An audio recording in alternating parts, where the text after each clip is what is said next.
Are you tired of paying your landlord's mortgage every single month while your rent keeps going up in Virginia? Many Virginia renters think waiting to buy a home saves money, but rent increases build zero wealth for your family. Today, I am breaking down the real math between renting and buying a home in Virginia so you can make a smarter financial decision. I am Duane Buziak Mortgage Maestro, your Virginia mortgage broker. When you rent, 100% of your payment goes to your landlord's equity.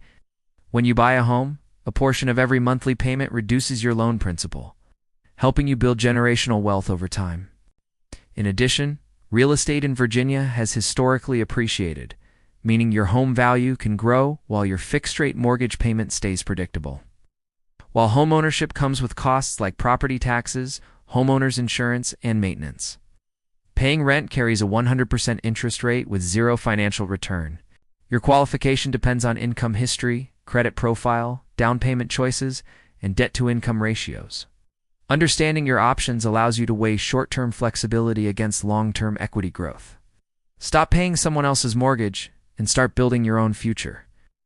Visit fetchmymortgage.com to explore home loan education and review your home buying choices today.